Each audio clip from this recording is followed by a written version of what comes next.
우리 옆에 있는 분들과 한번 인사 나누겠습니다. 고맙습니다. 감사합니다. 주님 안에서 사랑합니다. 추석 잘 보내셨습니까? 맛있는 거 많이 드셨습니까? 저는 하도 먹어가지고 살이 한 1.5kg 쪘더라고요. 빼야 되는데 큰일입니다. 오늘은 제7과 5가지 확신, 에베소서 3장 12절과 13절 2절 말씀 보겠습니다. 우리가 그 안에서 그를 믿음으로 말미암아 담대함과 확신을 가지고 하나님께 나아감을 얻느니라. 그러므로 너희에게 구하노니 너희를 위한 나의 여러 환난에 대하여 낙심하지 말라. 이는 너희의 영광이니라. 아멘. 창세기 3장 7절에 이런 말씀이 있습니다. 그들의 여기서 그들은 누굴까요? 네, 아담과 하와입니다. 여러분, 눈이 밝았다는 것은 이전엔 눈이 어두웠다는 거잖아요. 근데 여러분, 하나님이 아담의 갈빗대를 취해서 하와를 만드신 다음에 이 하와를 아담에게 딱 데려왔더니 아담이 하와를 보고 깜짝 놀랍니다. 너무 아름다워서. 깜짝 놀라면서 뭐라고 말하냐면, 이는 내 뼈 중에 뼈요 내 살 중에 살이로다, 이렇게 고백하는 장면이 성경에 보면 나와 있거든요. 그 말은 뭐예요? 아담의 눈이 정상적으로 기능을 하고 있었다는 말이잖아요. 아담도 그렇고 하와도 그렇고 눈이 정상적으로 작동을 하고 있었다는 겁니다. 그런데 왜 여기 창세기 3장 7절에는 그들의 눈이 밝았다라고 표현이 돼 있을까요? 장님이 눈을 뜬 게 아니라는 거죠. 그러니까 이 사람들이 뭔가 지금까지 보지 못했던 것들을 보게 된 걸 겁니다. 그렇죠? 근데 여기 그들의 눈이 밝아 다음에 어떤 말씀이 있냐면, 서로가 벗은 줄을 알고 부끄러워하여서 나뭇잎으로 옷을 엮어 입었다라고 되어 있습니다. 그러니까 이전까지는 아담과 하와가 에덴 동산에서 홀딱 벗고 살았거든요. 실오라기 하나 걸치지 않은 채 살았는데 서로가 벗고 있다라는 것을 몰랐다는 거예요.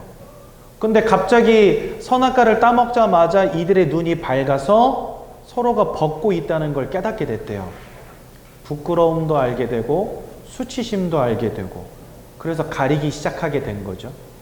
아마도 이때부터 지금까지는 보지 않아도 상관없는 많은 것들을 보기 시작한 것 같습니다. 그래서 눈이 밝아졌다라고 한 것 같아요. 그러니까 사람들의 마음에 죄악이 들어오기 시작했고요. 사람들의 마음에 욕심도 생기기 시작했고요. 사람들의 마음에 세상과 물질을 사랑하는 마음이 생기게 된 거죠. 네. 이전까지는 이런 게 전혀 필요가 없었어요. 이런 것 자체가 없었다는 거죠. 그 마음 속에. 그런데 그들의 눈이 밝아서 이제는 죄악과 욕심과 세상의 물질을 알게 된 겁니다. 사탄이 아담과 하와를 속일 때 이렇게 속여요. 너희가 그 선악과를 따먹는 날에는 선과 악을 알게 될 것이다, 이렇게 말하거든요. 진짜 그래요. 선한 것도 알지만 악한 것도 깨닫게 된 거예요. 그게 바로 그들의 눈이 밝았다는 의미입니다. 그 창세기 3장 7절에서는 그들의 눈이 밝았는데, 좀 더 정확히 말하면 그들의 육신적인 눈이 밝아진 거죠. 그렇죠? 보지 않아도 상관없는 것들을 보기 시작한 거니까. 근데 두 번째로, 성경에는 또 한 구절, 굉장히 창세기 3장 7절과는 상반되는 구절이 하나 나옵니다. 그게 뭐냐? 고린도후서 4장 4절입니다. 여기에 보면은 이 세상의 신이 믿지 아니하는 자들의 마음을 혼미케 하여, 마음을 혼미케 하였다 이렇게 되어 있는데, 영어 성경에는요 blinded 했대요. 여러분, 블라인드가 뭐냐면, 집에 보면 여러분들 창문에 블라인드 친다 하잖아요. 그렇죠? 그게 뭐예요? 밖에서 빛 들어오지 않게 가리는 거. 밖에서 우리 집안이 보이지 않게 가릴 때 쓰는 게 블라인드잖아요. 그러니까 마음을 블라인드 했다는 것은 마음을 가렸다는 겁니다. 마음을 가려서 뭐하게 만들었냐? 하나님의 형상이신 그리스도 예수의 광채를 보지 못하게 만들었다 이렇게 돼 있습니다. 그러니까 요거를 다른 말로 바꾸면 영적인 부분을 닫아버렸다는 거예요. 그럼 보십시오. 창세기 3장 7절에 육신적인 눈은 열어버리고 고린도후서 4장 4절에 영적인 눈은 닫아버렸어요. 누가? 이 사단이라고 하는 존재가. 그래서요, 세상 사람들이 세상의 것을 보는 데는요 굉장히 밝습니다. 세상의 이치, 세상의 좋은 거, 육신적인 성공 이런 거 따라가는 데는요 빠삭합니다. 그런데요, 제가 현장에서 많은 사람들을 만나서 복음 전할 때 특징이 뭐냐니까 똑같은 말을 계속 여러 번 반복해서 들려줘도 이 말씀을 이해를 못해요. 막 어떤 여자분을 제가 만나서 예전에 말씀 운동 하는데 이분이요 빠삭해. 뭐가 빠삭하냐면 정부에서 나오는 보조금 이런 거는요 다 꿰고 있어. 그래가지고 애가 몇 명이면은 얼마를 받을 수가 있고, 그 다음에 뭐 이런 조건 저런 조건 있으면은 무슨 뭐 대출을 받을 수가 있고, 뭐 요럴 경우에는 뭐 쌀을 받을 수 있고, 여기에 신청하면 뭐 애들 장학금을 받을 수가 있고, 뭐 이런 거를 다 꿰고 있는 거예요. 그런데 예수 그리스도라는 그 복음은 말해줘도 아무리 말해줘도 이해를 못해. 목사님 뭔 말인지 알겠는데 뭔 말인지 모르겠어요. 그 아줌마가 저한테 한 말이에요. 목사님 뭔 말인지 알겠는데 뭔 말인지 모르겠어요. 듣고 앉아있으면 뭔 말인지 이해가 되는데 시간 지나면 다 까먹는다는 거예요. 하나님의 말씀을 들어도 들을 수 없고 하나님의 말씀을 읽어도 깨달을 수 없는 상태가 돼버렸습니다. 그렇죠? 그래서 성경은요 이렇게 사람들이 세상의 것 육신적인 것은 막 눈에 불을 켜고 따라가지만 영적인 것은 무엇인지 전혀 알 수 없는 상태가 되어버린 그 근본 원인을 뭐라고 설명하시냐? 그게 바로 근본적 영적 문제라고 말씀하시는 겁니다. 우리는 영적 존재인데 영적인 사실을 전혀 알지 못하고 영적인 것을 들어도 이해하지 못한다? 그걸 두고 우리는 영적 문제라고 하는 거예요. 성경 창세기 3장 1절에서 6절에 보니까 이 사단, 성경은요 뱀이라고 나와 있는데 계시록 12장 9절에 보니까 이 에덴 동산에서 아담과 하와를 속였던 그 사단을 두고 옛 뱀이라고 표현해 놨습니다. 그러니까 성경에는 뱀에게 사단이 들어갔다는 말은 한마디도 나오지 않아요. 근데 에덴 동산에 나타났던 그 뱀을 이 계시록 12장 9절의 말씀에 비추어서 아 사단이구나 우리 이렇게 이해합니다. 이 사단에게 속아서 아담과 하와가 하나님이 따먹지 말라는 선악과를 따먹는 원죄를 짓게 되고 결과적으로는 하나님과 단절되게 됩니다. 그러니까 영적인 존재로서 하나님과 함께 해야 되는 인생이 하나님과 단절되어지는 영적 문제 가운데 빠져버린 거예요. 그리고 그때부터 모든 사람들의 인생이 사단에게 사로잡히게 된 겁니다. 에베소서 2장 2절에서 3절에 보니까 공중권세 잡은 자 사단을 따르고 불순종의 아들들 가운데 역사하는 영들 귀신에게 사로잡히게 되었다 말씀하시고요. 이사야서 60장 2절에 보니까 어두움과 캄캄함이 온 땅과 만민을 가리웠다라고 성경 말씀하십니다. 그러니까 성경은 우리가 하나님을 잃어버린 그 순간부터 영적인 모든 부분들이 딱 막혀버리고 도리어 사단에게 사로잡힌 인생, 어두움과 캄캄함에 덮인 인생이 되었다라고 말씀하십니다. 그 대신에 육신적인 눈은 열려가지고 막 세상의 성공과 물질적인 성공과 어떤 육신적인 행복과 쾌락을 쫓는 인생은 되었지만 하나님의 말씀을 거부하고 믿음을 거부하는 세대가 되었다라고 성경 우리에게 말씀하신다는 거예요. 그래서 복음을 들어도 하나님의 말씀을 들어도 깨달을 수 없는 상태가 된 것입니다.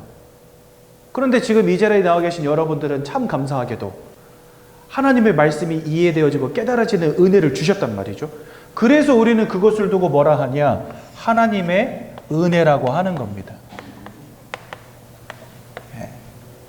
그래서 여러분들 에베소서 2장 7절에 이렇게 말씀하세요. 너희가 그 은혜를 인하여 믿음으로 말미암아 구원을 받았으니 이는 너희에게서 난 것이 아니요 하나님께로부터 온 것이기에 하나님의 선물이라. 그러니까 여러분들이 하나님의 말씀을 듣고 하나님의 말씀이 깨달아지는 것 자체가 하나님의 은혜요, 또는 하나님이 여러분들에게 주시는 선물이라는 것입니다. 그러니까 여러분들 한번 보세요.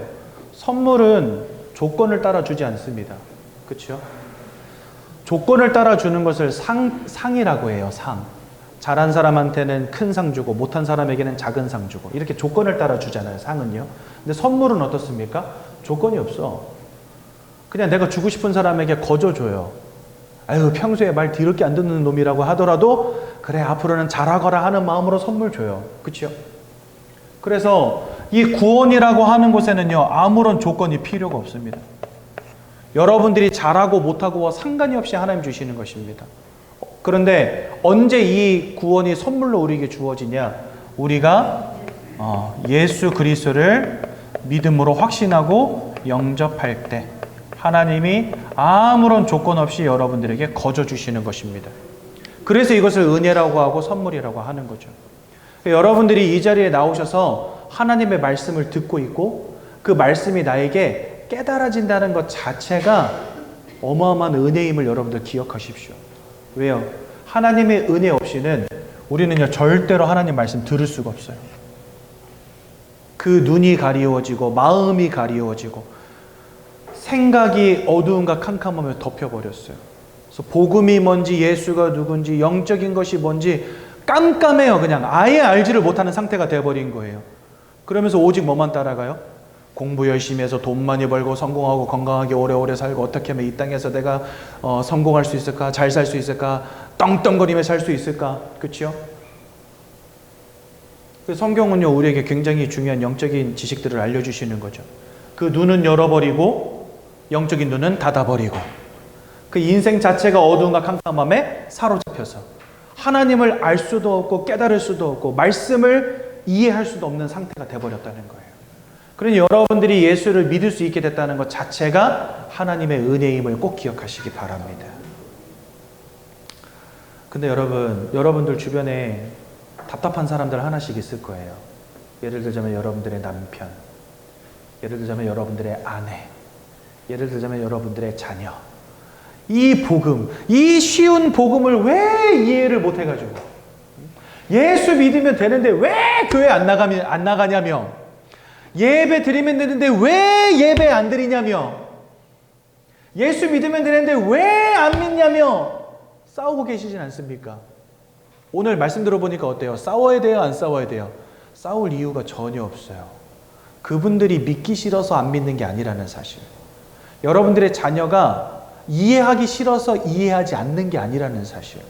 이해하고 싶지만, 믿고 싶지만, 깨닫고 싶지만 엄마가 하는 말이 뭔지 듣고 싶은지 어쩐지 모르겠지만 아무리 들어도 깨달을 수 없는 상태 속에 지금 여러분들의 불신 남편, 불신 아내, 불신 자녀들이 지금 이 상태 속에 있다는 사실.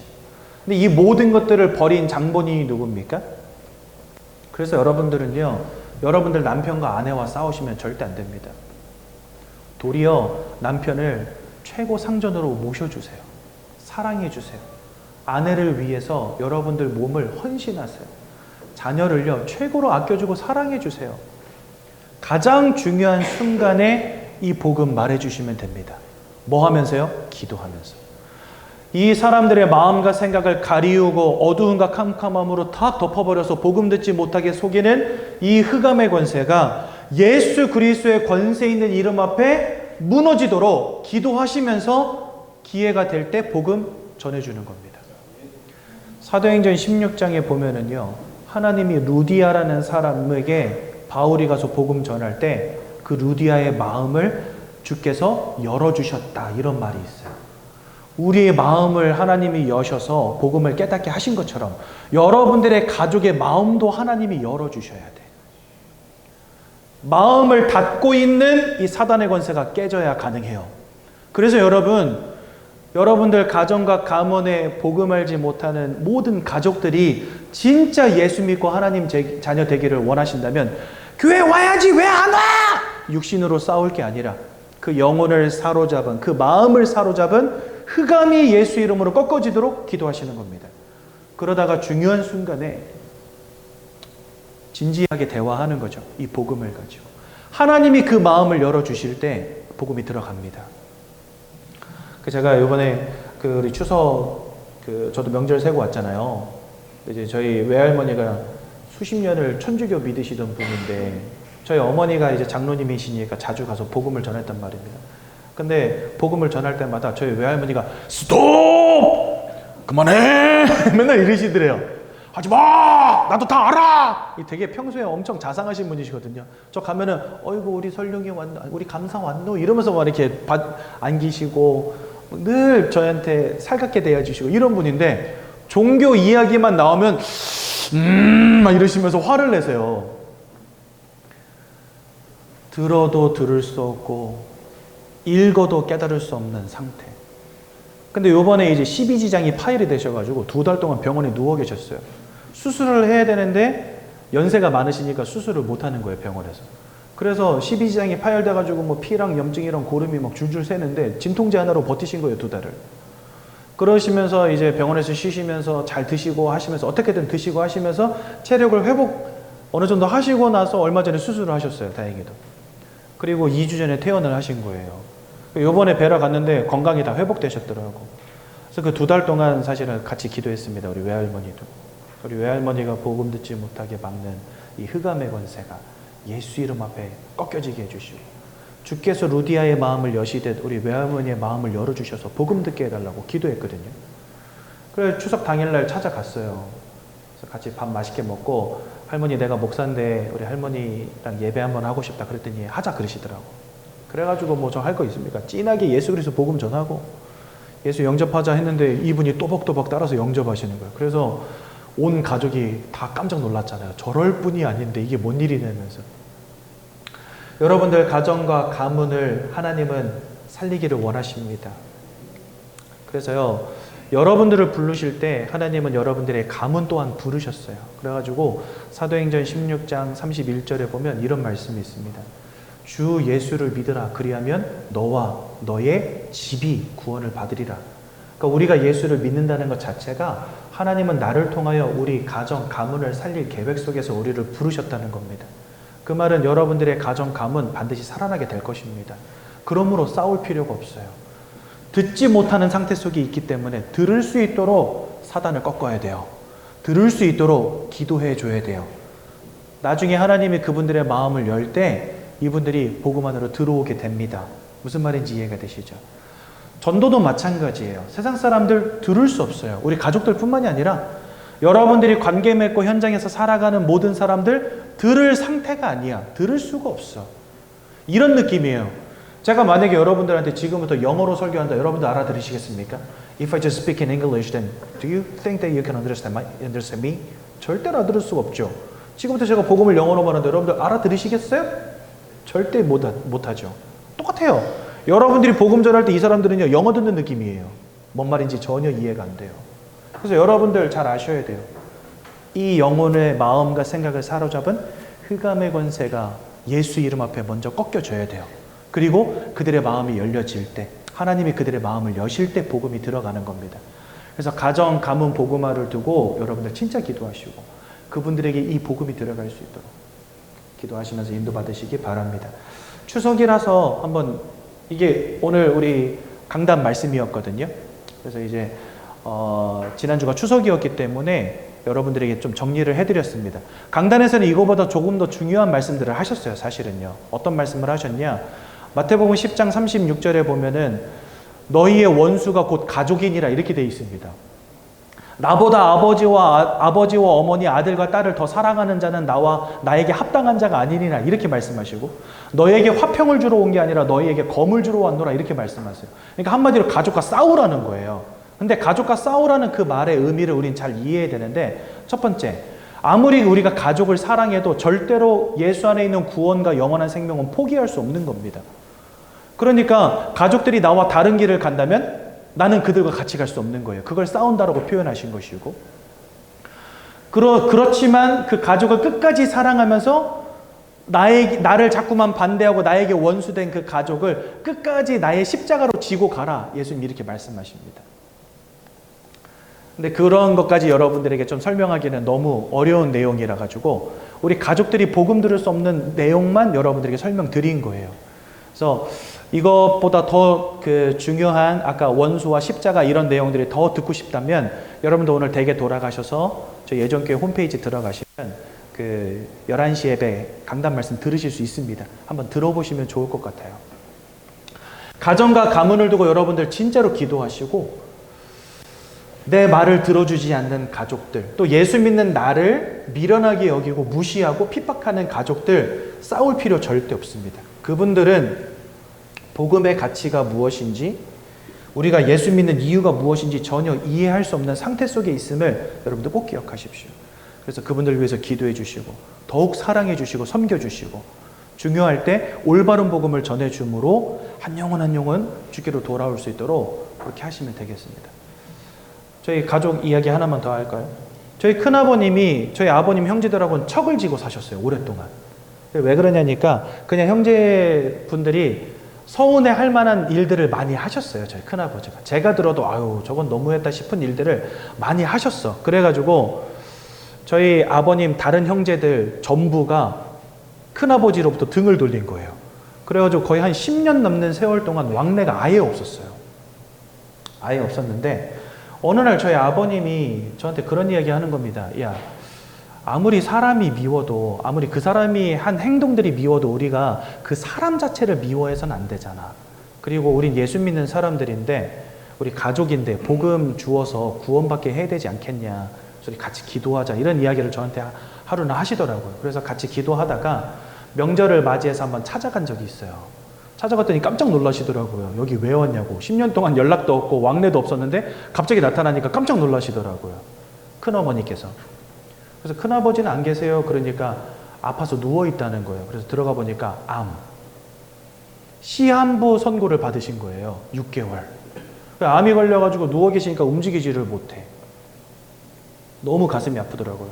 그래서 가가지고 큰아버지한테 진지하게 말씀을 드렸죠. 큰아버지, 우리 이렇게 오랫동안 왕래도 없었는데 그래도 우리 큰아버지한테 저 복음 전하고 싶어서 왔다.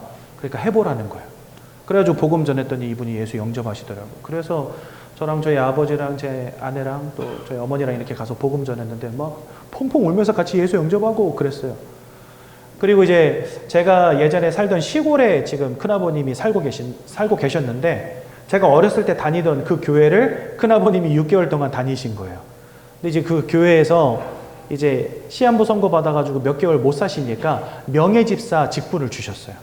그래가지고 지금 큰아버님 묘에 가면은 명예집사 홍 누구누구의 묘 이렇게 써 있어요. 그 묘비에. 그러니까 가족을 두고 진짜 하나님 아버지 앞에 기도하니 하나님이 그 마음을 열어주시더라는 거죠. 그래서 우리가 몇 개월 동안 같이 기도하다가 찾아가서 진지하게 복음 전했을 때 하나님이 그 인생 가운데 역사하셨습니다. 그렇게 큰아버님 예수 믿고 돌아가시고 또 우리 큰외삼촌도 진짜 완강한 분이셨거든요. 근데 그분도 예수 믿고 돌아가셨어요. 그래서 제가 그런 것들을 보면서 이 가정과 가문 복음화는 하나님이 반드시 이루신다라는 그런 확신이 있습니다. 여러분들도 동일합니다. 왜냐하면 하나님의 약속은 저에게만 주신 게 아니라 여러분들에게도 동일하게 주신 것이기 때문에 응답도 저에게만 주실 게 아니라 여러분들에게도 동일하게 주실 것입니다. 그래서 가정과 가문에 아직 예수 믿지 않는 분들, 말씀 들을 수 없는 상태 속에 있음을 기억하시고 그분들을 위해서 진짜 기도해 주시고 섬겨 주셔야 돼요. 사랑으로 이해하고 용서하고 헌신하고 섬겨주고 그러다가 중요한 순간에 복음 탁 주는 겁니다. 다 예수 믿습니다. 그래서 가정과 가문을 복음으로 살리는 응답 누리시기 바랍니다. 그럼 우리가 그분들에게 전해주어야 할 복음은 무엇입니까? 성경은 하나님께서 사람을 창조하셨다라고 말씀하시는데요. 특히나 창세기 1장 27절에 사람을 하나님의 형상대로 창조했다 이렇게 되어 있습니다. 형상은요, 하나님을 닮은 모양이란 뜻입니다. 그래서 이 하나님의 성품, 하나님의 모양, 그리고 하나님의 특징, 이 모든 것들을 우리가 닮았어요.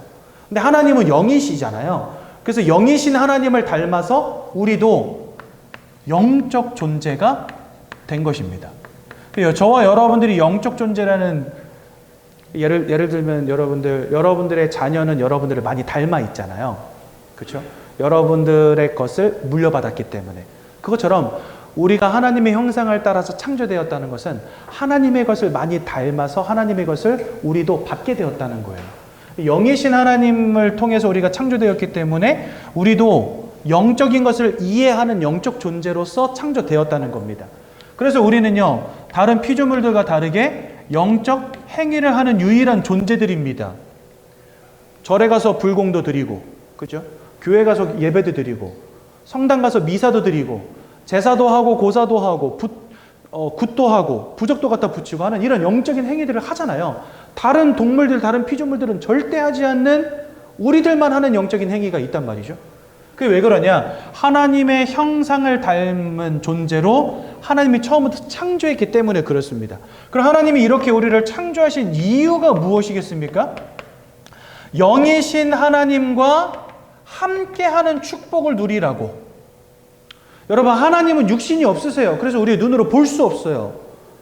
그런데 우리는 하나님이 살아계심을 알고 하나님을 믿을 수 있습니다. 왜 그러냐? 저와 여러분들이 영적 존재이기 때문에 그렇습니다.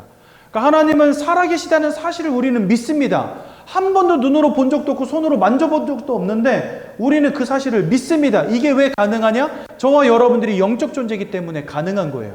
그러니까 처음부터 저와 여러분들은 하나님과 함께하며 하나님 안에 있는 모든 영적인 축복들을 누리는 존재로 창조가 된 겁니다.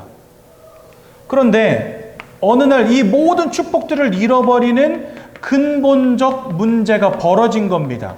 근데 영적인 축복을 잃어버린 문제이기 때문에 우린 이걸 영적 문제라고 하는 거예요. 여러분들, 육신이 병든 거를, 질병은 육신의 문제잖아요. 그렇죠? 정신병은 마음의 문제잖아요. 영적 문제는 영혼의 문제라는 거예요. 사람은 육신을 가졌기 때문에 육신의 문제 올 수 있고, 마음을 가졌기 때문에 마음 문제가 올 수 있습니다. 더하여서 영혼을 가진 영적 존재이기 때문에 영적 문제도 올 수 있다는 거예요. 근데 안타깝게도 창세기 3장에 1절에서 6절에 보니까 모든 사람들에게 동일하게 임하여 있는 근본적 영적 문제가 벌어졌다는 겁니다. 이것을 벌인 장본인이 누굽니까? 그게 바로 사단이에요. 근데 이 사단은 보니까 계시록 12장 9절에 하나님께 대적하였다가 하늘에서 타락한 존재라고 되어 있습니다.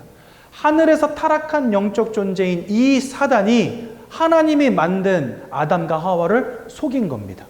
그래서 뭐 하게 만들었냐?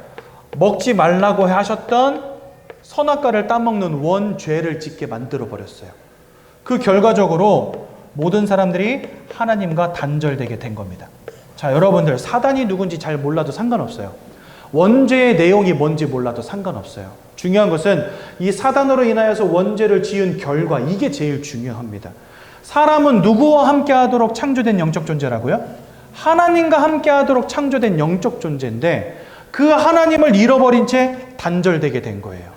그래서 로마서 3장 23절에 모든 사람이 죄를 범하였음에 하나님의 영광에 이르지 못하게 되었다 말씀하시고, 에베소서 2장 1절에는 죄와 허물로 인하여서 죽어버렸다 이렇게 말씀하십니다.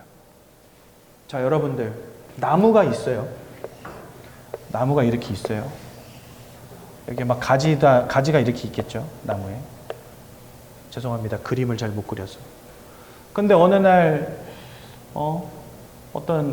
누군가가 이 가지를 툭 잘랐다. 그래서 이 가지가 땅으로 똑 떨어졌어요. 이 나무는 필이 어떻게 되겠습니까? 이 나무까지는 필이 어떻게 되겠습니까? 죽겠죠. 지금 이런 상태가 된 거예요. 저와 여러분들이 나무이신 하나님께 붙어있던 가지였거든요. 근데 이 사단으로 말미암아 원죄 가운데 빠지면서 이 나무로부터 잘린 가지가 된 겁니다. 가지는요, 떨어지자마자 말라 비틀어서 죽어버릴 수밖에 없어요. 하나님과 단절된 것이, 그러니까 나무로부터 잘라진 가지는 죽는 것처럼 하나님과 함께하는 인생이 하나님을 잃어버렸다. 그게 곧 사망입니다. 그래서 에베소서 2장 1절은 죄와 허물로 인하여 우리가 죽어버렸다라고 설명하신다는 거예요. 그런데 성경은요, 그 영적 사망에 대해서 디테일하게 우리에게 설명하십니다. 가장 먼저로 요한복음 8장 44절에 보니까 하나님을 잃어버린 결과로 우리가 사단 마귀의 자녀가 되었다라고 성경 말씀하세요. 그러니까 우리가 영적으로 이제는 하나님께 소속된 자가 우리의 신분 자체가 하나님의 자녀에서 마귀의 자녀로 우리의 신분이 바뀌어졌다라고 말씀하십니다. 또 요한일서 3장 8절에 보니까 죄를 짓는 자마다 마귀에게 속하였다 이렇게 말씀하십니다. 우리의 신분이 마귀의 자녀로 바뀌어진 것뿐만이 아니라 우리의 소속 자체가 하나님이 아닌 마귀에게 소속된 자가 되었다고 성경 말씀하세요. 그러니까 하나님을 잃어버린 결과로 여러분들의 영적인 신분과 소속 자체가 완전히 바뀌어졌는데요. 이것을 두고 세상 사람들은 뭐라고 하냐? 운명사주팔자라고 합니다, 여러분들. 뭔가 내 힘으로, 내 열심으로, 내 노력으로 되어지지 않는 인생에 안 되어지는 문제가 지속되는 거예요. 원치 않는 사건, 원치 않는 고통, 원치 않는 불행, 원치 않는 실패가 막 지속되는 겁니다. 그 같으면 여러분들 이름 바꿔가지고 다 성공자 되겠죠. 이 땅에 이름 바꾼 사람들이 얼마나 많은지 아십니까? 그 사람들 다 성공자 됐습니까? 행복한 인생 살고 있습니까? 운명과 사주팔자 바꾸기를 원해요, 사람들은요. 왜요? 그만큼 인생이 안 되는 일이 많고 불행한 일이 많으니까. 그런데 이름을 바꿔보고 고사를 지내보고 제사를 지내보고 뭐 온갖 짓을 다 해봐도 이 운명과 사주팔자가 바뀌질 않아요. 왜 그런지 아십니까? 여러분들의 신분과 여러분들의 소속이 이 눈에 보이지 않는 사탄 마귀에게 사로잡혀 있기 때문에. 마태복음 12장 몇 절인지는 12장 31절인가 그렇습니다. 거기에 보면 세상의 임금이 바로 사탄 마귀다라고 되어 있습니다. 여러분, 세상의 임금이 사탄 마귀예요. 임금이 사탄 마귀인데 그 사탄 마귀에게 지금 여러분들이 소속되어 있고 여러분들의 신분이 그 사탄 마귀의 자녀가 되어 있다 말씀하십니다. 여기 이 소나기로부터 벗어날 자가 없는 거예요. 근데 요한복음 8장 44절에 이 사단을 두고 거짓말장이라고 말씀하시고 살인자라고 표현해 놨습니다. 또한 요한복음 10장 10절에는 이 사단을 두고 도적이라고 표현해 놓으셨고 이 도적은 모든 것을 빼앗고 죽이고 멸망시키려는 자라고 되어 있습니다. 그러니까 여러분들의 인생을 이 사로잡은 이 사단은요, 여러분들의 인생으로부터 모든 것을 빼앗고 죽이고 멸망시키려는 자, 여러분들의 인생에 불행과 고통과 저주를 가져다 주는 자라는 겁니다. 계시록 12장 9절에는 천하를 깨는 자라고 되어 있습니다. 천하를 속이는 자, 사기치는 자라는 겁니다. 그러니 여러분, 이런 영적 존재에게 지금 여러분들의 인생이 지금까지 사로잡혀 있었던 거예요. 내가 영적 존재라는 것도 모르고 이러한 영적 존재에게 내 인생이 운명과 사주팔자로 사로잡혀 있었다는 사실도 알지 못한 채 지금까지 살아오신 거예요. 그러면서 그저 내가 공부 열심히 하고 돈 많이 벌고 건강하게 오래오래 사는 게 행복이다 생각하고 최선을 다해서 열심히 살아왔는데 내가 원하는 행복과 성공은 오지 않는 거죠. 왜요? 이 도적 같은 놈에게 붙잡혀 있으니 자꾸만 내가 원치 않는 불행과 고통과 문제만 벌어지니까 사람들이 마음이 무너지고 생각이 무너지고 삶도 무너지고 육신도 병들어버리고 이렇게 되는 겁니다. 그러니까 이렇게 영적으로 사로잡혀 있다 보니 그 마음과 생각이 여러분들 무너질 수밖에 없는 거죠. 사람은 영혼을 가진 존재, 마음과 육신을 가진 존재입니다. 근데 이 영혼과 마음과 육신이 하나인 존재가 바로 사람이에요. 여러분들 마음과 육신이 분리가 안 돼요. 영혼과 육신이 분리가 안 돼요. 영혼과 육신을 분리시키면 여러분들 그게 죽음입니다. 그렇죠? 마음과 육신이 분리가 안 됩니다. 왜냐? 영혼과 마음과 육신이 하나이기 때문에. 하나라는 말은 한쪽이 무너지면 다른 쪽도 영향을 받는다는 말과 똑같아요. 그래서 여러분들 사람이 마음이 무너지면 육신이 병들어 버립니다. 육신이 병들면 마음이 무기력해져 버려요. 그것처럼 여러분들의 영혼이 하나님을 잃어버린 채 사단에게 사로잡히고 흑암에게 덮여버린 그 순간부터 여러분들의 마음과 생각도 지대한 영향을 받는 겁니다. 좋은 영향이 올까요? 아니면 나쁜 영향이 올까요? 나쁜 영향이 오는 겁니다. 왜요? 이 도적 같은 놈이 붙잡혔으니, 살인마, 거짓말장이에게 그 영혼이 사로잡혔으니 마음과 생각이 여러분 남아나겠습니까? 세상 아무리 발전하고 기술이 아무리 발전하고 과학이 아무리 발전하고 세상이 아무리 좋아져도 사람들은 행복 찾기가 쉽지 않을 겁니다. 이 마음과 생각이 자꾸 무너질 겁니다. 그래서 우울증으로, 조울증으로, 악몽으로, 환상으로, 환청으로, 노이로제, 스트레스, 불면증, 약을 먹지 않으면 분노를 조절하지 못하고, 약을 먹지 않으면 조현병 조절하지 못하고, 약을 먹지 않으면 분노를 조절하지 못하고, 지금 이런 시대가 됐다니까요. 무엇인가에 자꾸 중독되는 인생. 이게 뭐냐니까 마음이 자꾸 집착하는 거예요, 뭔가에. 하나님을 잃어버린 그 갈급함, 하나님을 잃어버린 그 영적인 갈급함을 자꾸 육신의 집착으로 풀어. 어떤 사람은 돈에 집착하고 어떤 사람은 성공에 집착하고. 여러분, 돈 때문에 사람도 죽이는 시대입니다. 제가 예전에 한번 그 세종시에서 그 총으로 편의점 점주가 총 맞아 죽은 사건이 있었거든요. 몇 년 전에. 그 얘기를 했더니 어떤 분이 저한테 오시더니 자기 그 얘기 안다는 거예요. 예. 그래서 제가 깜짝 놀랐어요. 그 일이 실제로 있었던 일이거든요.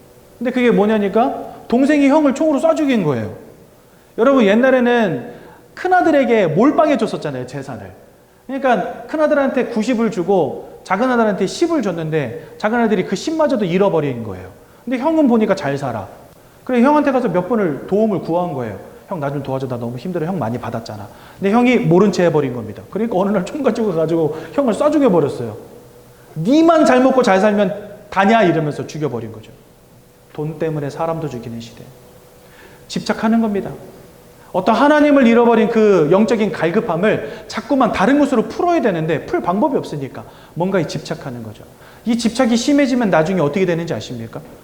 뭔가 돈에 집착하고 성공에 자꾸 집착하다 보면은요, 이제는요, 돼지머리 삶아놓고 그 앞에 절하기도 주저하지 않아요. 무당들을 불러다가 푸닥거리 하는 것도요, 수천만 원을 써가면서 합니다. 여러분들, 저 군자복 밑에 있는 굿당 사장님 IMF 때 돈 다 벌었다고 제가 말씀드린 적 있죠. 명예퇴직, 40대에 명예퇴직 당하신 분들이 퇴직금 받고 나왔는데 IMF 시대에 무슨 사업을 해야 되는지 알지를 못하니까 돈다발 싸들고 옆에다가 무당 끼고 굿당 와서 구슬하는 거예요. 어디 가서 뭐 해야 될지를 모르겠으니까. 성공에 집착하고 돈에 집착하다 보니까 이제는요, 이게 미신의 우상까지 끝도 없이 가는 겁니다. 근데 여러분, 더 재밌는 사실, 그 IMF가 왜 왔는지 아십니까? 지금은 존재하지 않지만 과거에 한복그룹, 이게 도산하면서 그 밑에 있던 금융꾼들이 줄도산하고, 금융꾼이 여러분 줄도산하면 금융꾼으로부터 돈을 받던 하청업체들이 다 줄도산하는 거예요. 그래서 한복그룹이라고 하는 대기업 하나가 무너지면서 우리나라가 부도에 빠졌거든요. 근데 한복그룹을 일으킨 사람이 어떤 사람이냐? 관상가 말을 듣고 사업을 시작하고, 그 뒤로 그 사람을 왼쪽에 끼고 다른 무당 하나를 오른쪽에 끼고 양쪽에다 무당을 끼고 사업을 한 사람이에요. 그러니까 무당이 하라는 대로 했다가 결국은 기업이 망하고 나중에는요, 나라가 부도가 나버렸어요. 그러니까 귀신의 말을 따라가고 우상을 따라가는 이 성공에 집착한 한 사람 때문에 나라가 부도가 났는데, 그것 때문에 너무나 많은 사람들이 자살하고 가정이 깨어졌어요. 그런데 그것도 알지 못하고 사람들은요, 또 돈다발을 싸들고 어디로 찾아가요? 무당 끼고 또 그 땅으로 가는 거예요. 이지 골 때리는 거 아닙니까, 여러분들? 영적으로 완전히 무지해지니까 똥인지 된장인지 구분도 안 되고, 내가 영적 존재라는 것도 모르고 사단이 존재한다는 것도 모르니까 뭔가에 자꾸 집착하면서 계속해서 귀신 섬기고 있는 거예요.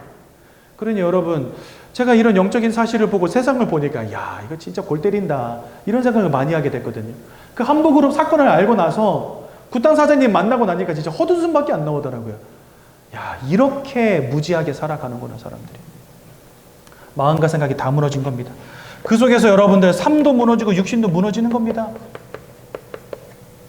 실패와 고통 가운데 살아가고요. 행복이 없고 만족이 없고 방황하는 인생.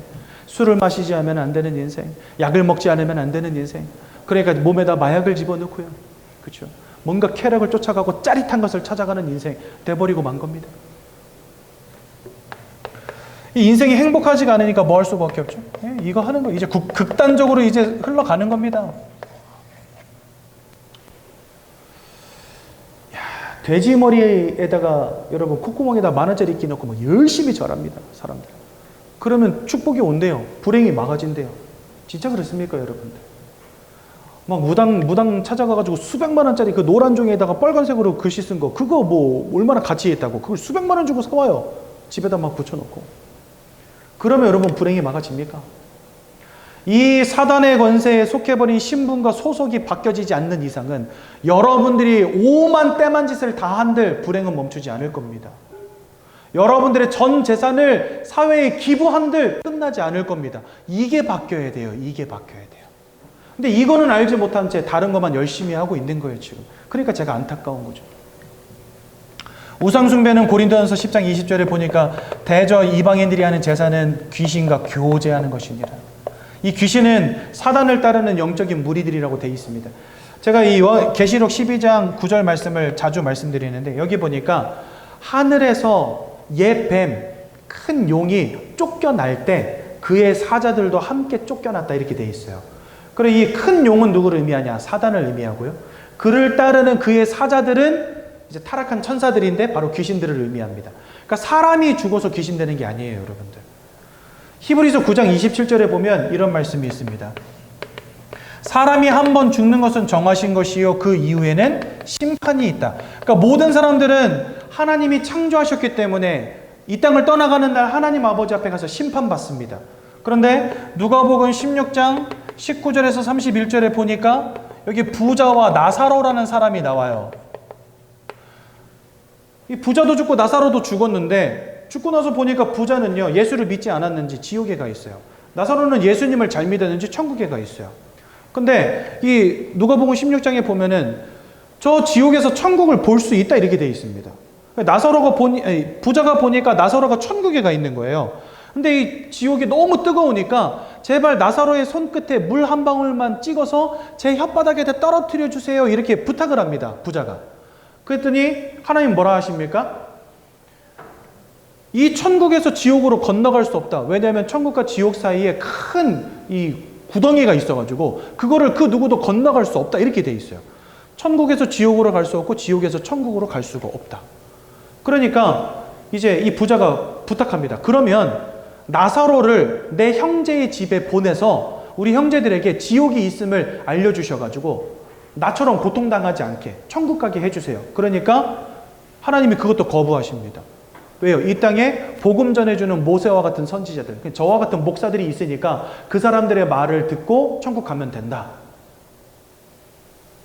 그러니까 이 천국과 지옥에 한번 들어가면은요 서로 옮겨갈 수 없고 죽은 자가 다시 살아서 사람들에게 갈 수도 없고, 그러니까 사람이 막 구천을 떠돌면서 귀신이 된다는 거 그거는요 잘못된 지식입니다.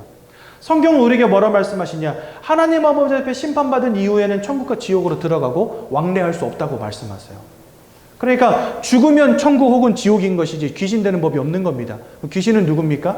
사단을 따르는 그의 사자들이라고 되어 있어요. 그러니까 이 귀신 섬기는 겁니다. 결국은 우상 숭배가. 이 도적 같은 놈에게 사로잡힌 것도 억울해 죽겠는데 이 도적 같은 놈의 쫄따구들을 섬기는 게 우상 숭배라는 거예요. 그러니까 여러분들 지금까지 열심히 제사 지내고 고사 지내고 했던 이 모든 것들이 결국은 귀신 섬기는 행위였다는 겁니다. 안타깝게도. 여러분들의 후대가 여기서 자유롭지 못하다고 말씀하십니다. 왜요? 모든 사람이 죄를 범하였고 모든 사람이 하나님의 영광에 이르지 못하였기 때문에, 모든 죄를 짓는 자마다 마귀에게 속하였다고 말씀하시기 때문에, 그러니까 그 누구도 한 명의 예외도 없이 이 근본적 영적 문제에 다 빠져 있다는 겁니다. 그리고 여러분들, 우리는 이 근본적 영적인 문제를 해결해야 될 텐데 이거 어떻게 해결합니까? 돈 많이 벌고 성공하면 됩니까? 착하게 잘 살면 됩니까? 여러분, 운명과 사주팔자는 착한 사람 나쁜 사람 비껴가는 법이 없어요. 그죠? 여러분, 착하게 사는 사람들 인생이 다 잘 되든가요? 아니에요. 왜요? 운명과 사주팔자가 착한 사람을 비껴가지 않기 때문에 그렇습니다. 그죠? 내가 착하게 사는 것은 참 좋은 가치이지만 그것으로는 구원에 이를 수 없다는 거예요. 그래서 여러분들 절대로 좋은 것과 진리를 혼동해서는 안 됩니다. 여러분, 좋은 것은 좋은 것이지만 우리에게 구원 줄 수 없어요. 돈 많이 벌고 성공하는 거, 건강하게 오래 사는 거 다 좋은 겁니다. 착하게 선행을 베푸는 거, 다른 사람을 사랑하고 나의 재산을 사회에 환원하고 기부하는 거 멋진 일입니다. 좋은 일이지만 그것으로는 이 인생의 근본 문제 해결할 수 없습니다. 그게 문제예요, 사실은요. 그래서 우리는요, 그 누구보다도 멋있고 착하고 선하게 살아야 됩니다. 하지만 그것과 더불어 진리를 알아야 됩니다. 구원에 이르는 진리를 알아야 됩니다. 왜요? 이거 해결하지 못하면 그 끝은 심판이니까. 이거 해결하지 못하면 그 끝은 지옥이니까. 이거 해결하지 못하면 그 끝은 사단과 함께 영원한 형벌 가운데 던져지는 겁니다. 그래서 우리가 착하게 살아가는 것은 참 좋은 가치이지만 그것으로는 구원에 이를 수 없기 때문에, 즉 이 땅의 방법으로는 구원에 이를 수 없기 때문에 하나님이 우리에게 구원의 길을 열어주신 것입니다. 그분이 누구십니까? 바로 예수님이십니다. 다른 종교들은요, 네가 착하게 살면 구원에 이른다라고 가르쳐요. 불교는요, 네가 덕을 많이 쌓으면 부처가 된다고 가르쳐요. 그런데 이 인생의 근본적 문제는 내가 노력한다고, 내가 최선을 다한다고 해결되는 것이 아니기 때문에 하나님은 너가 구원에 이르라고 말씀하시지 않으시고 내가 너에게 구원자를 보내주겠다라고 말씀하세요. 왜요? 우리가 하나님께로 갈 수 없으니까 하나님이 우리에게 오시는 겁니다. 그래서 예수님이 이 땅에 사람의 몸을 입고 오셨습니다. 2000년 전에. 오셔서 무슨 일을 하셨습니까? 요한일서 3장 8절에 보니까 이런 말씀이 있습니다. 죄를 짓는 자마다 마귀에게 속하였다. 하지만 하나님의 아들이 나타나신 것은 이 마귀가 하는 모든 일을 멸하기 위함이니라. 여러분들의 인생을 운명과 사주팔자로 콱 사로잡아서 여러분들의 영혼을 사로잡고 고통과 문제와 불행 가운데 빠지게 만들었던 이 사단이 하는 모든 일을 끝내기 위해서 오신 이가 바로 예수님이시다. 예수님은요, 이 땅에 오셔가지고 많은 사람들을 먹이시고 병자를 고쳐주시기도 하고 눈먼 자를 눈 떠주기도 해주시고 앉은 자를 일으키시기도 했습니다. 풍랑을 멈추기도 하시고 많은 능력과 이적과 기사를 베푸셨어요. 근데 예수님이 궁극적으로 이 땅에 오신 것은 배고픈 사람 배부르게 해주시고 가난한 사람 부하게 해주시고 멍청한 사람 똑똑하게 해주시려고 오신 게 아니라는 겁니다. 여러분, 배고픈 사람 배가 불러도요, 이 운명과 사주팔자에 여전히 붙잡혀 있다니까요. 가난한 자를 부자로 만들어줘도 이 운명과 사주팔자는 끝나지 않습니다. 주님의 궁극적인 오심의 목적은 우리를 사로잡은 이 사단의 권세를 십자가 위에서 깨트리기 위해서 오셨다는 겁니다. 그래서 예수님은 사단의 권세를 끝내신 참 왕이 되시고요. 로마서 8장 1절에서 2절에 보니까 우리가 하나님과 단절될 수밖에 없었던 이유가 바로 이 죄거든요. 사단에게 속아서 죄를 지은 결과로 하나님을 잃어버린 거거든요. 그래서 예수님은 이 죄 문제를 끝내시기를 원하신 겁니다. 자기가 직접 우리의 죄를 대신해서 직접 형벌을 당하신 거예요. 십자가에 죽으신 이유가 뭐냐? 저와 여러분들이 죄 때문에 죽어야 되는데 나를 대신해서 예수님이 대신 죽으신 겁니다. 나를 대신해서 예수님이 고통당하신 겁니다. 저와 여러분들의 죄를 없애시려고. 그래서 예수님의 십자가의 피 흘리심과 죽으심의 이유가 뭐냐? 우리의 죄악을 끝내시기 위함이에요. 그래서 예수님은 우리의 모든 죄악의 문제를 끝내신 참 제사장이 되십니다. 그리고 요한복음 14장 6절에 보니까 우리가 하나님과 단절되고 하나님을 떠난 이 문제를 끝내시기 위해서 주님이 직접 내가 길이 되고 진리가 되고 생명이 되어주겠다 말씀하십니다. 디모데전서 2장 5절에 보니까 한 분 하나님과 사람 사이에 중보자도 한 분이시니 곧 예수 그리스도시니라. 중보자가 누구라고요? 하나님과 사람 사이를 이어주는 한 분. 에베소서 2장 16절에 보니까 예수 그리스도께서 하나님과 사람들을 화평케 하였다 이렇게 되어 있습니다. 화목하게 하였다. 우리가 이전에는 하나님을 떠나서 하나님과 단절되어 있었는데 예수님이 십자가의 죽으심으로 중보자로서 십자가의 죽으심으로 하나님과 사람을 화평케 화목케 하셨다 말씀하십니다. 그래서 예수님은 하나님을 만나는 유일한 길 선지자가 되십니다. 이렇게 왕으로 제사장으로 선지자로서 십자가에서 고통당하시고 죽임당하시고 피 흘리시고 생명을 내어주시고 사흘 만에 부활하신 이 예수님을 우린 누구라고 부릅니까? 네. 그래서 여러분들 교회 안 다니신 분들도 들어봤을 거예요. 이 단어는요. 예수 그리스도. 예수 그리스도. 이 그리스도라는 말의 의미가 뭐냐? 왕으로 제사장으로 선지자로 오셔서 사단과 죄악과 하나님 떠난 문제를 끝내신 분이라는 뜻을 갖고 있는 겁니다. 그래서 우리는 예수님을 그리스도라고 부르는 겁니다. 이 예수를 그리스도로 믿고 마음에 영접하는 자들에게 하나님의 자녀가 되는 권세를 주신다. 여러분도 오늘 예수를 마음에 믿고 영접하심으로 하나님의 자녀 되시기 바랍니다. 그때 이 근본적 문제에서 해방되는 것이요. 사단에게 속한 신분과 소속에서 해방되어지는 것이요. 여러분들에게 임할 수밖에 없는 최후 심판과 지옥의 영원한 형벌로부터 여러분들이 해방되는 것입니다. 그래서 요한복음 5장 24절에 이런 말씀이 있어요. 내 말을 듣고 나 보내신 이를 믿는 자는 영생을 얻었나니 사망에서 생명으로 옮겼느니라. 예수를 믿을 때 여러분들이 이 영적 사망에서 영원한 생명으로 옮겨지는 것입니다. 그걸 두고 우리는 구원이라고 합니다. 오늘 예수를 마음속에 영접하셔서 하나님의 자녀 되시기 바랍니다. 15페이지에 보면 영접 기도문이 잘 나와 있습니다. 우리 시간에 함께 예수님을 마음속에 영접하도록 하겠습니다. 저와 함께 읽겠습니다. 시작. 사랑의 하나님, 이제 나는 죄인인 것을 깨닫고 회개합니다. 지금까지 하나님을 떠나 사단의 지배 아래 묶여 종노릇하며 살았습니다. 그러나 예수님이 저를 위하여 십자가에서 죽으시고 3일 만에 부활하신 그리스도이심을 믿습니다. 예수 그리스도께서 하나님을 만나는 유일한 길이 되시며 사탄의 권세를 꺾으시고 모든 죄와 저주와 재앙에서 나를 해방하신 그리스도 되심을 믿습니다. 지금 이 순간 내 마음의 문을 열고 예수님을 나의 구주로 나의 주인으로 내 마음에 영접합니다. 나를 구원해 주심을 감사드립니다. 앞으로 하나님의 말씀과 뜻대로 살겠습니다. 지금부터 일평생을 세밀히 인도해 주옵소서. 예수 그리스도 이름으로 기도합니다. 아멘. 우리 7과 내용 간단하게 보겠습니다. 여러분들은 예수를 그리스도로 영접하여 하나님의 자녀가 되셨는데요. 지금부터 5가지 확신을 절대로 잃지 마시기 바랍니다. 첫 번째, 구원의 확신입니다. 한번 예수를 믿어 구원받은 자의 구원은 절대로 취소되지 않습니다. 그러니까 여러분들은 이제 하나님의 자녀가 되었고 영원히 하나님의 자녀입니다. 이 구원의 확신을 꼭 가지시기를 바라고요. 왜냐니까 로마서 8장 39절에 하나님의 사랑에서 우리를 끊어낼 자가 이 땅에 없다 이렇게 돼 있어요. 그러니까 하나님이 우리를 구원으로 여러분들을 딱 잡고 계시면 누구도 그 구원에서 탈락할 수가 없는 겁니다. 그러니까 여러분들의 구원은 영원한 것입니다. 또한 두 번째로 인도의 확신입니다. 잠언서 3장 5절 6절에 보니까 여호와를 신뢰하고 내 명철을 의지하지 말라. 여러분들의 지혜와 여러분들의 지식을 여러분들의 명철을 의지하지 말라 이렇게 되어 있습니다.